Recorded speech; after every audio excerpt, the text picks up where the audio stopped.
No Desbravadores de hoje, eu tenho o prazer de receber um profissional de sucesso e grande trajetória na área do empreendedorismo social.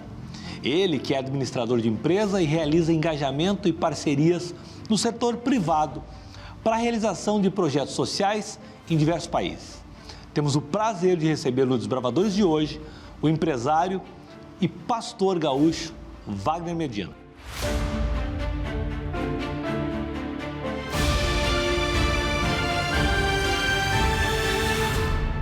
Seja bem-vindo, meu amigo pastor Wagner Medina. Até que enfim eu consegui te receber aqui, essa tua agenda maluca aí. A gente não consegue bater um papo? Graças a Deus, né? Obrigado pelo convite, que prazer, que honra estar aqui contigo, Fabinho. É sempre um privilégio, né? Mas realmente essa vida maluca é corrida, né? E olha que a gente é amigo, a gente se gosta, a gente gostaria de estar mais vezes, tomar um chimarrão junto, mas não dá, né? Eu corro para um lado, tu corre para o outro. Mas que bom que a gente conseguiu marcar esse dia aqui para a gente falar onde... Eu só não sei por onde começar, pastor. É tanto assunto para a gente falar que não vai dar para a gente falar tudo, né? Mas eu queria só para o pessoal de casa entender um pouquinho. Primeiro que esse programa chama Desbravadores, a gente chama aqui quem desbrava em alguma área. E eu conheço bem a tua história, tua e da pastora Nádia, tua esposa e amiga da minha casa, vocês são amigos da minha casa. Eu queria só trazer um pouquinho de como é que o Wagner e a Nádia, não o pastor Wagner e a pastora Nádia, mas como é que o Wagner e a Nádia chegaram nesse lugar de fazer missões e explicasse para a gente o que é uma missão. Eu comecei a entender que a missão verdadeira, ela brota no nosso coração quando ela parte de um sentimento que é muito mais que um propósito. Seria como um desejo pessoal, não para mim, mas para o outro. Entendi. Então, esse desejo de querer ajudar o próximo, de fazer algo, ele tem que ser nato, ele tem que ser teu, e a partir daí é desencruzar os braços, fala menos e age mais. Faz mais. Como diria o Walt Disney, não fala muito, age mais e faz mais, porque as coisas vão acontecer. Tá, mas assim, para a gente caminhar umas casinhas para trás, assim, para depois poder andar um pouquinho para frente, tu tem toda uma história, antes de ser pastor, uma história no regionalismo, na tradição, tu foi narrador de rodeio, né? Tu teve toda uma história antes. Nessa história antes, já tinha essa chama de servir ao outro, ou isso aconteceu a partir do momento da tua conversão e depois da tua transformação e teu chamado como pastor? Não, ele sempre teve, né? Bom, Fabinho, eu acho que desde a tua época do Tchê Guri, tu vai te lembrar que toda a campanha, todo o movimento social que acontece dentro do estado ou propriamente na tua cidade, qualquer movimento que acontecer, aqueles que são desbravadores, eles são os primeiros a ser voluntários. Isso. Não precisa nem ser chamado, ele já é voluntário para isso, né? Então, como eu disse, se isso já está dentro de ti, fica mais fácil. Então, nós nunca nos opomos a trabalhar pela comunidade. Tá. Eu acho que os órgãos públicos e as gestões públicas, elas têm as suas obrigações, mas não é porque eles não estão conseguindo fazer que eu também vou me abster e não vou ajudar em nada, né? Eu acho que aquilo que está no meu alcance eu consigo fazer. Perfeito. E esse meio artístico, cultural nosso, do próprio MTG, do próprio CTG, dos rodeios, de tudo, eu acho que desde pequeno o mundo do CTG, ele já te traz essa, além da tradição, a própria cavalgada da paz, tantas outras atividades que a gente tem, sociais, com crianças, com idosos, isso foi impulsionando cada vez mais, né? Mas tu concorda comigo que talvez depois da tua conversão, tua e da pastora, e depois do chamado pastoral de vocês, isso trouxe um novo ar e um novo sentido a esse trabalho de ajudar e de servir o próximo, aí sim como missionário, como líder de uma missão? Com certeza, né? Porque toda vez que o amor de Deus, ele reflete em nós de uma forma que nós possamos atender o próximo, isso Isso só demonstra o tamanho do amor que eu tenho por Deus e Deus tem por mim. Então, a única maneira de nós explicarmos isso na prática é avançar cada vez mais. Então, ir para povos não alcançados, crianças em situação vulnerável. Aos poucos nós fomos nos descobrindo também como empresários, porque na verdade tudo começou nós colocando o investimento da empresa. Né? Nós temos escritório de advocacia. Sim. E da nossa fonte de renda a gente destinava uma parte para fazer obra social. Então, a partir daí isso foi inflamando, e notícia boa ela também corre longe, não é só a ruim, graças a Deus. Sim. Que a notícia boa ela corre, e um vai falando para o outro, o outro falando para um, e assim nós fomos desbravando e alcançando outros países, outros Sim. estados, e foi crescendo dessa maneira. Hoje, vocês, além de pastores, vocês são líderes de uma missão chamada Ame Luz para as Nações. E me corrija se eu estiver errado. Líder dessa missão. E essa missão hoje está em quantos países? Ela está em 12 países e nós estamos com 18 projetos. 95% dos nossos projetos é crianças. Crianças em situação vulnerável, crianças com HIV, situação de crianças na escravidão, né, dentro dos orfanatos, dos refeitórios. Então, o trabalho ele é voltado mais para a criança mesmo. Nesse meio tempo, a gente foi crescendo e aprendendo, cruzando com o Médicos Sem Fronteira, cruzando com a Acnur, cruzando com a Cruz Vermelha. E, aos poucos, a gente ia dividindo tarefas, aprendendo com eles conosco. E quanto mais tu vai te envolvendo nisso aí, como eu disse, então, um vai contando para o outro. Sim. E daqui a pouco alguém diz, olha, tu tá aqui no Nepal, mas do ladinho ali na Índia tem gente precisando, e tu vai ter aí tu já dá uma esticada para ele. E aí já dá uma esticada para outra nação, para outro país, para poder fazer isso. Esses 12 países, eles estão na mesma região? Eles estão em continentes diferentes? Onde é que estão esses países que a missão hoje atua? Nós temos vários países que estão dentro do continente africano, como Moçambique, Malawi, Zimbábue, Uganda, Guiné-Bissau. Então, Haiti, que nós temos aqui na América, né? O próprio Uruguai, nossos vizinhos aqui, uma situação muito difícil. A gente tem um trabalho muito bacana ali. Porque a gente fala em Uruguai e aí lembra de Rivera. Sim, e aí, sim. Ou lembra de Punta del Este. E aí parece que está tudo legal, tá tudo tranquilo, né? E não é assim. E não é assim que funciona. Ali é a exceção e não a regra. Exatamente. Entendi. Então, nós procuramos avançar dessa forma aí. A prioridade hoje do projeto da AME, porque a AME ela é uma associação. Então, vários amigos, empresários foram entendendo qual o propósito da AME e começaram a nos ajudar. E a partir daí nós começamos a entrar em lugares para construir escolas. Tá. Assim começou, então. Eu queria entender qual foi, se não o primeiro, quais foram os primeiros trabalhos que a AME fez, e antes ainda de ser AME, antes de ter uma figura jurídica composta, vocês já começaram a servir, construir escola. Eu queria entender como é que começou isso, qual o pontapé inicial. Nós começamos ajudando lá no Mali. No Mali. Mali é uma situação extrema, dominado pelo islamismo, e as crianças estavam passando por momentos bem difíceis assim, porque não tinha escola, não tinha alimentação. Eu não gosto muito de dramatizar, mas o que a TV conseguia mostrar era as crianças muito magrinhas, viradas só em ossos, assim, a pele muito, muito fraquinha, e aquilo são imagens chocantes. Sim, é uma realidade que existe? Sim, existe. Mas eu não concordava em querer mostrar aquilo ali sem fazer algo. Entendi. Então, nós entramos lá com um orfanato para poder ali expandir e começar a trabalhar dentro da região, né? Mas começamos lá e aí logo em seguida nós fomos para o Haiti e nós entramos na República Dominicana e da República Dominicana nós entramos no Haiti.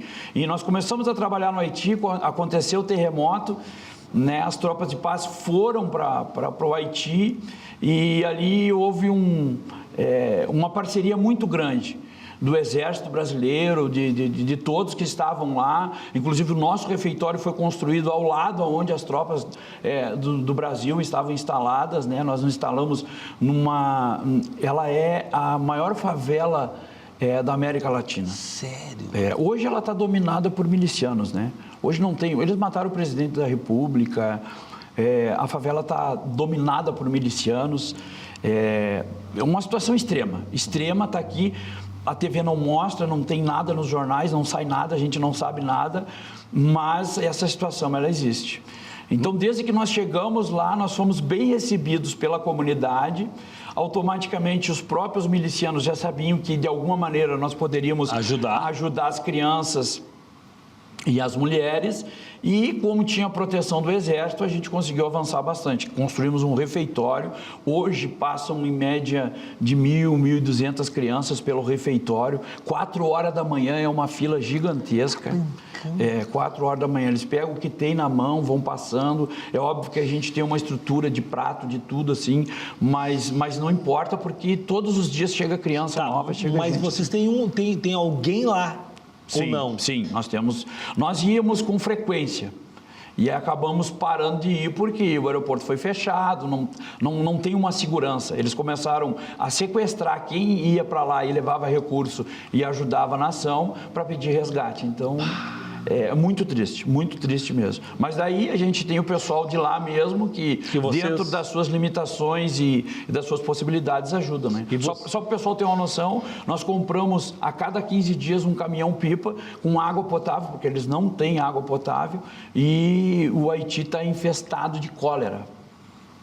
Não tem água potável. Então, as crianças, elas tomam água da rua, onde tem água, eles vão tomando. E aí, nós compramos água potável, $40 o caminhão, para poder enviar para lá, encher uma cisterna e eles se alimentam dali. Mas é uma história muito bonita, porque tem a história de um americano que esse prédio ele é um prédio muito grande, era um prédio onde antes do terremoto, era um supermercado e uma fábrica de gelo.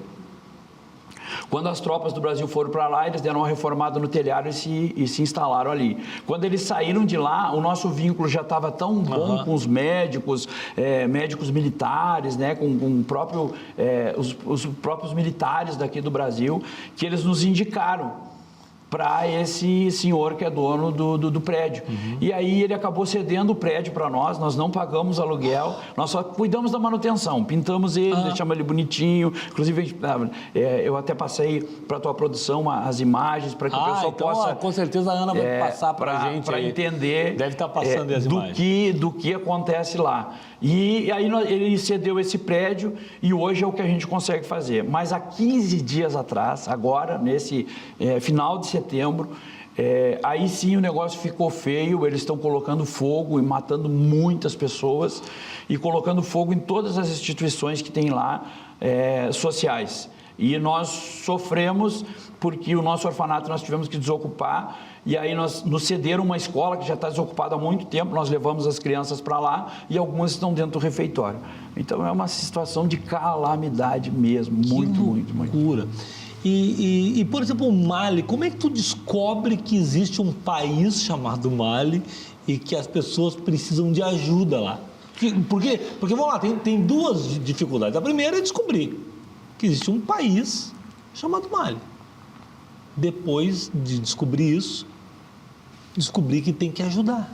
Como é que faz? Como eu disse, quando nós começamos a trabalhar, e o Mali foi um pontapé inicial que a gente começou, mas a partir dali, quem estava envolvido em outras ONGs, em outras atividades, e aí, como eu citei, Cruz Vermelha, Acnur, Médicos Sem Fronteira, um vai falando, daí, como eles cruzam fronteiras e passam de uma nação para outra, eles vão passando os nossos contatos. Então, entendi. Alguém entra em contato conosco. Precisamos Foi assim que eu fui entrar no Malawi, assim que eu fui para o Zimbábue, eu fiquei quase um dia inteiro com visto aprovado e não deixavam eu entrar no Zimbábue. Sério? E aí, depois de muita negociação com polícia, com intendência, com tudo, eles deixaram eu entrar também. A gente trouxe as imagens para vocês verem, mas nós conseguimos atravessar a fronteira, chegamos lá no lugar onde a gente tem uma escola e estamos preparando uma casa de passagem, porque lá no Zimbábue tem uma característica muito peculiar, que é um lugar de mineração. Eles extraem muito minério, ouro, diamante, a terra é boa. E os mineradores, eles vêm de outros países, vêm como refugiado ou eles vêm mesmo para trabalhar, e eles vêm e acabam tendo uma relação conjugal com alguma das nativas lá, faz 3, 4 filhos, vai embora e deixa tudo lá. E aí vira essa... Que loucura. Vira esse caos com crianças. É por isso que quando tu chega com um prato é comigo, quando tu chega com uma escola... Porque o que nós temos que entender é que esses países que eu estou falando não tem escola pública. Não é que nem nós. Lá tu tem que pagar e tu tem que ter grana para poder estudar. É completamente diferente. Então nós temos que bancar. E daí por isso que a gente começa a pedir que pessoas, empresários, amigos, vão apadrinhar essas crianças durante 1 ano, durante 2 anos, o período que ela estiver na escola, apadrinhando uma criança para ela se manter lá. Então a gente dá educação, dá o material escolar, roupa, essas coisas. Nós vamos falar mais sobre isso no próximo bloco, que o tempo passa rápido aqui, né? Voa! A gente vai tomar uma aguinha aqui. Você de casa... Tá curtindo hoje? Eu estou aqui conversando com o meu querido amigo, pastor Wagner Medina. Ele que juntamente com sua esposa, pastora Nádia, lideram essa organização chamada Ame Luz para as Nações, que faz um trabalho extraordinário de missões dentro e fora do país. A gente vai tomar uma aguinha, tu toma a tua aí, e daqui um pouquinho tem mais Desbravadores aqui na Masper TV.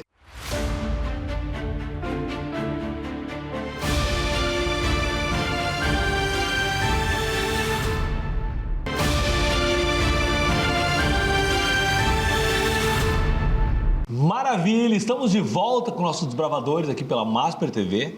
Hoje recebendo meu querido amigo, pastor Wagner Medina, ele que é líder, junto com a sua esposa, pastora Nádia, da organização Ame Luz para as Nações, que tem um trabalho extraordinário.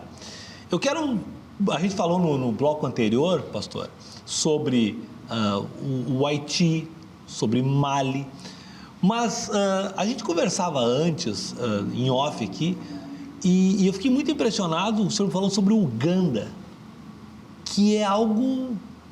Conta um pouquinho daquilo que eu estava falando sobre o canibalismo, sobre essas coisas que acontecem lá. A Uganda, ela é banhada por um lago chamado Lago Vitória. Ele é o 4º maior lago do mundo. Tá. Então, ela é composta por muitas ilhas. A localidade se chama Kalangala. É uma ilha. Tá. E... ela fica da capital, do ladinho da capital, Entebbe, onde tem o aeroporto, até tu chegar nessa ilha e dá 4 horas e meia de barco. De barco? De barco. Num lago que é um mar. Ela faz fronteira com Quênia, com Congo e com a Tanzânia. Então o lago ele vai cobrir 4 países ali, 3 países fazendo fronteira navegável. A maioria dessas ilhas ainda são ilhas que têm tribos canibais. Mais isso ainda. Isso é uma... assim, sabe que... Para nossa cultura isso Rapaz... Mas que tu vai tentar explicar isso que existe ainda? É uma coisa absurda. É uma coisa absurda. Cultural, obviamente, mas é uma cultura... Absurda. Se alguém puxar a história da Uganda, vai ver que o presidente da República, no momento que abriram a casa dele, que ele foi assassinado, que abriram a casa dele e entraram dentro da casa, abriram o freezer, tinha cabeça de ser humano guardado, né? Tinha pedaço de carne de gente, perna de gente, essas coisas assim. Meu Deus! Então eles têm essa cultura do canibalismo. E tem uma ilha chamada Moena, e quando eu estive lá visitando eles, eu vi uma necessidade, uma fragilidade muito grande, principalmente nessa ilha que eu cheguei, porque eu visitei essa localidade e as crianças não tinham escola. Eu vi elas estudando embaixo de umas coberturas assim, com telhas velhas e tudo no chão, comendo no chão, tudo no chão. E ali eu voltei decidido que eu iria atrás de recursos, de pessoas, empresas que pudessem me ajudar. É um desafio, é desbravar. Mas construir uma escola. Em Uganda? Em Uganda. Ela está quase concluída. Ela é um marco dentro da ilha lá, né? E todo o transporte já começou porque eu cheguei, obviamente, de barco lá, e eu via que o transporte que eles usavam para trazer as crianças para estudar de uma ilha para outra, o barco estava furado. Então vinha alguém trazendo as crianças, né, para essa localidade e alguém vinha com uma caneca, com um baldezinho, tirando água. E aí eu disse, não, a primeira coisa que nós temos que fazer é construir um barco. E nós construímos o barco. Em 3 meses, nós compramos a madeira do Congo, eles trouxeram para nós arrumamos alguém que trabalha com barco, um barco bem grande, onde a gente consegue transportar. Conseguimos comprar coletes salva-vidas para mais de 60 crianças para transportar as crianças para levar para o local da escola.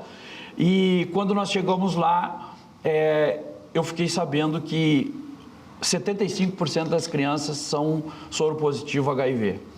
E o mais interessante disso tudo é que essa transmissão ela vem por eles se alimentarem do macaco, do animal.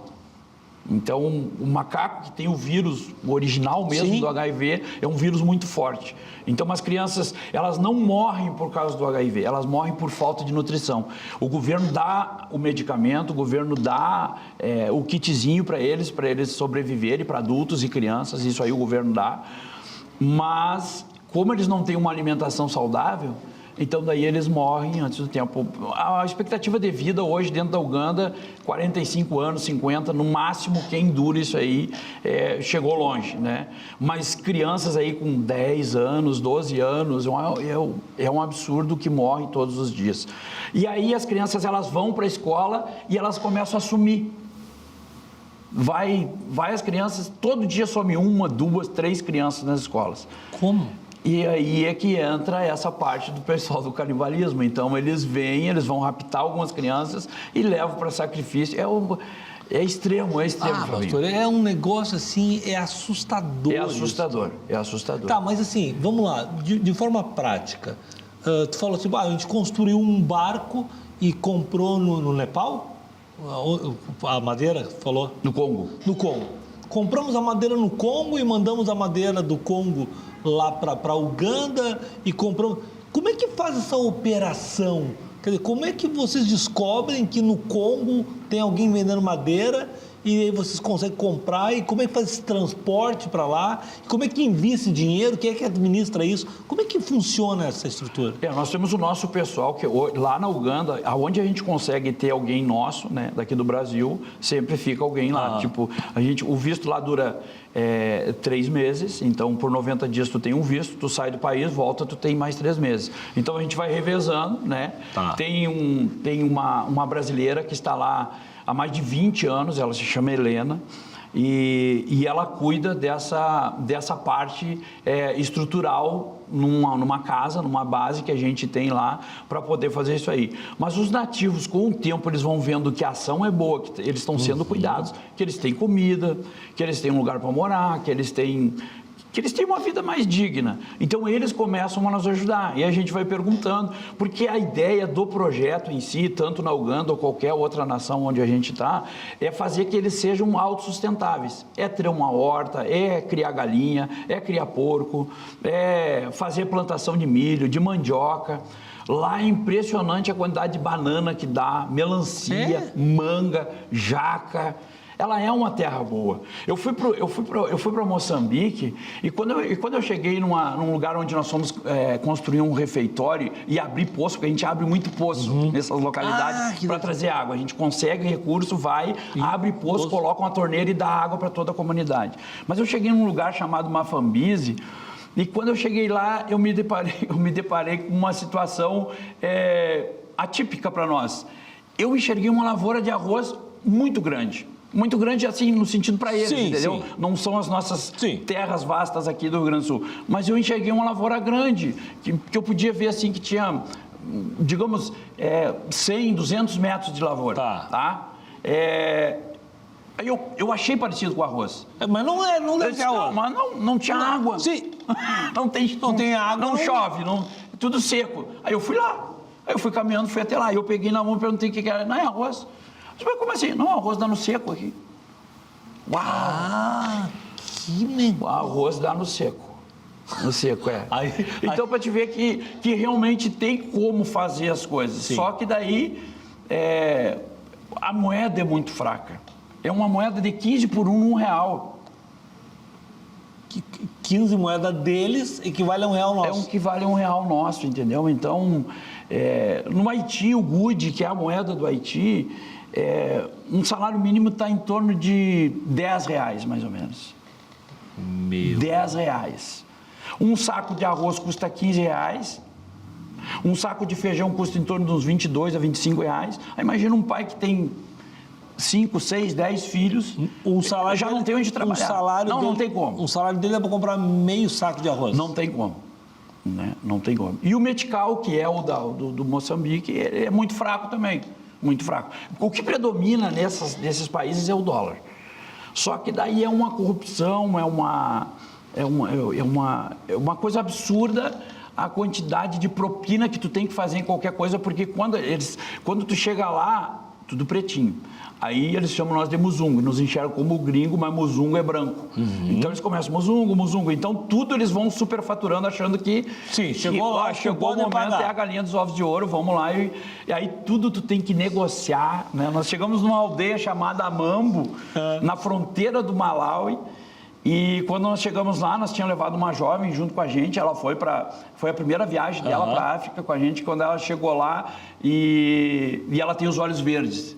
E ela chegou assim e eu vi que a aldeia parou. Todo mundo parou e ficou olhando para ela, assim, ficaram olhando. Aí eu perguntei pro Jeremias, que era o nosso intérprete que estava lá, eu perguntei para ele, o que está acontecendo? E ele disse, o senhor não notou? Eu disse, não, notei que eles estão olhando demais para a Amanda. Daí ele disse, não, é que aqui nunca teve uma mulher branca, é a primeira que está entrando aqui nas aldeias. Já pensou? Casinhas tudo de barro. Uma estrada que muito mais o nosso motorista ia com a caminhonete, porque nós estava levando mantimentos e alguns suprimentos para eles. Foi fantástico, Fabinho, porque lá não tem luz. E nós conseguimos levar placas de energia solar e colocar luz na aldeia. Imagina o que foi isso. Tem as imagens, eu trouxe para a tua produção. Ana, pelo amor Porque a festa, de Deus, tem Ana. noção o que a que minha é? diretora lá, bota depois as imagens aí da luz, energia, luz. Deve ter sido, eles entenderam como uma mágica. Festa, né?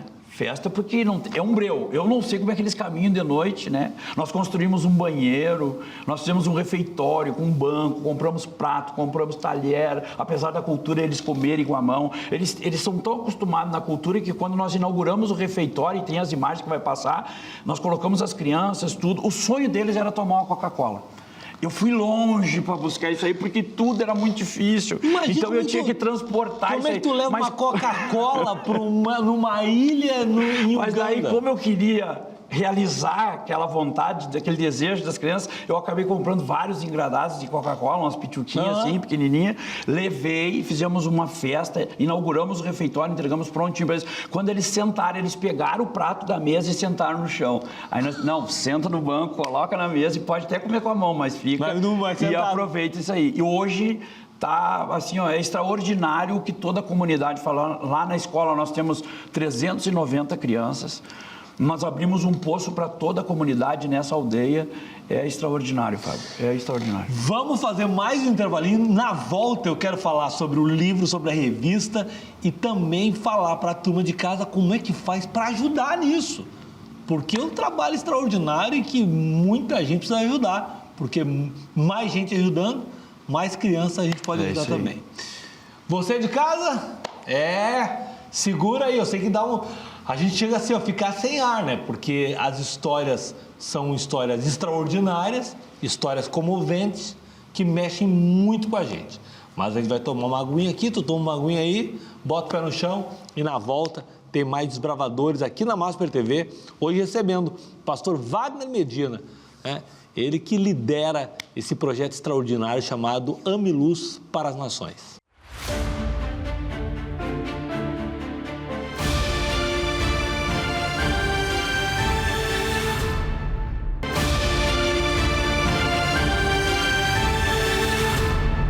Maravilha! Estamos de volta com nossos desbravadores aqui na Masper TV. Hoje estou recebendo meu querido amigo pastor Wagner Medina. Eles, juntamente com a pastora Nádia, lideram essa organização extraordinária que é a AME Luz para as Nações. Pastor, tem tanto assunto para a gente falar que eu estou aqui no intervalo, estava remoendo aqui como é que a gente vai fazer para falar sobre tudo. Não vai dar. Então eu vou tentar criar uma prioridade aqui. Primeiro, a gente falou no bloco anterior sobre, né, tantos países, são 12 países que a AME está hoje, falando sobre, não tem um refeitório para 350 crianças, no outro tem um para 500 crianças, no outro tem 1.000 crianças que comem todos os dias. 25 mil crianças atendidas hoje em todos os produtos. 25 mil crianças atendidas. Tá, vamos lá. Primeiro, talvez alguém está em casa perguntando assim, tá, e no Brasil, vocês também apoiam, vocês também produzem essa missão que fazem nesse país no Brasil? Sim, a gente faz. Nós fizemos. Na verdade, isso tem que começar por nós aqui. Se nós não atender as nossas comunidades e as crianças e as pessoas em situação vulnerável, nem teria porquê, né? Obviamente que são realidades diferentes, sim. E nós entendemos para que nós fomos chamados, né? Perfeito. Então, para isso. Porque aqui é mais fácil, a escola é pública, aqui facilita, estão te dando uma ajuda para te ir para a escola. Sim, né? Sim. E então é mais fácil. Tá. Um exemplo foi, infelizmente, o ano passado, nas enchentes, mostrou verdadeiramente que o povo se une e que a gente consegue fazer. Mas quando começou as enchentes, como nós vinha nessa pegada já de muitos anos, para nós... Tinha toda uma expertise de como fazer as coisas acontecerem. Nós tínhamos barco, caminhonete, ônibus, caminhão, nós tínhamos tudo à disposição e a nossa sede ela passou a ser de um centro de recolhimento a um centro de distribuição. Então, carretas chegavam diariamente, a nossa equipe separava, embalava. Porque está acostumado a fazer isso. Tudo. Aí nós separava roupa de menino, roupa de menina, calçado, material de higiene, veio caminhão de carreta de tudo que é lugar. Então, a gente sempre fez isso. Sempre. Começou por aqui. Sempre foi aqui dentro do estado.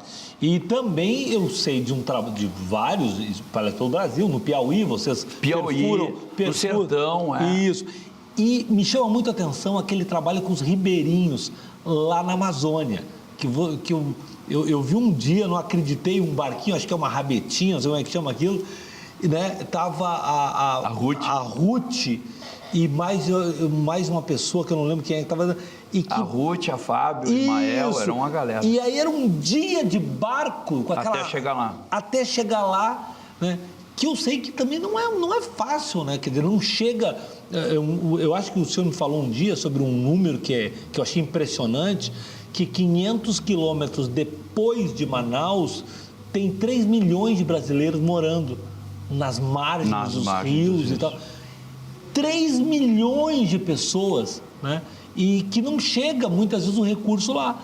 E vocês fazem chegar o recurso lá, né? Sabe que tem um testemunho muito forte, assim, foi quando nós chegamos para atender uma família que a gente viu que tinha uma pequena fumaça, assim, na beira do rio.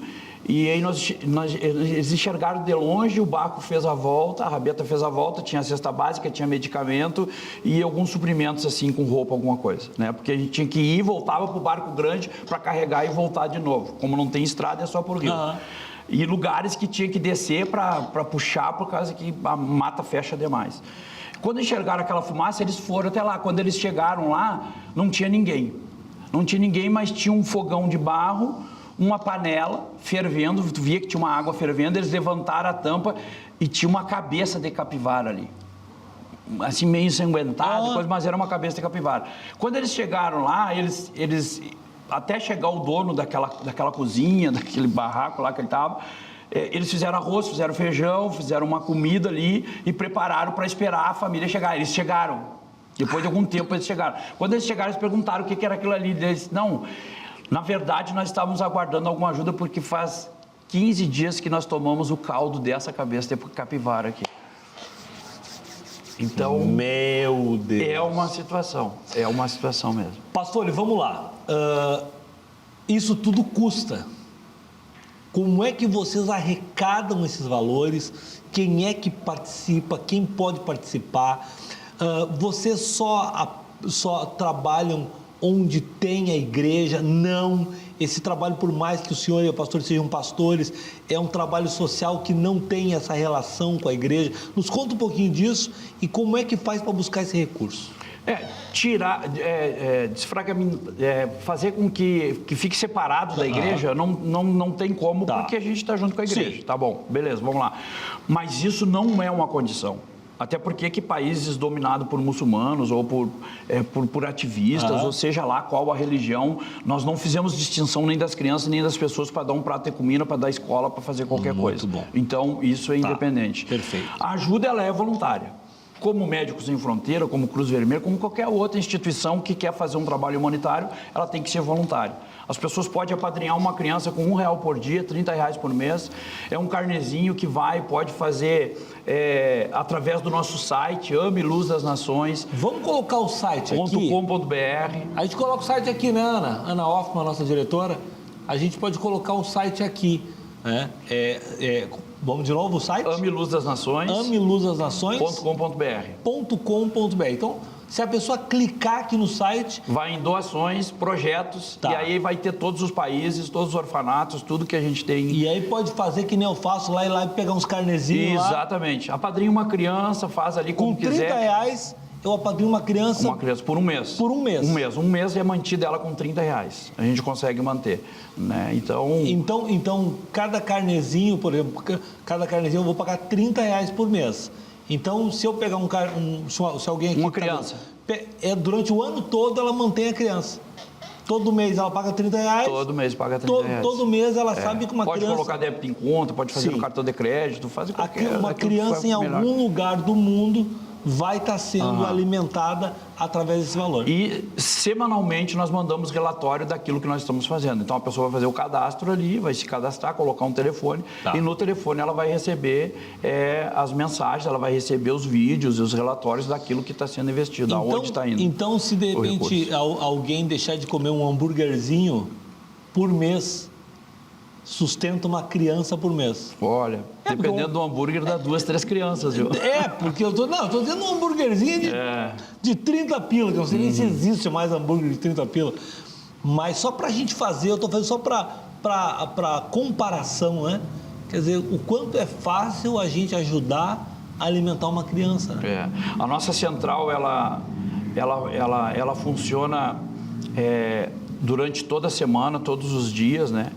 E pelo telefone 51 9505 2644. Tá aqui também. 51 99505 2644. Sempre vai ter um atendente para falar e para dar as explicações. Chama no WhatsApp e aí vai embora. É isso aí.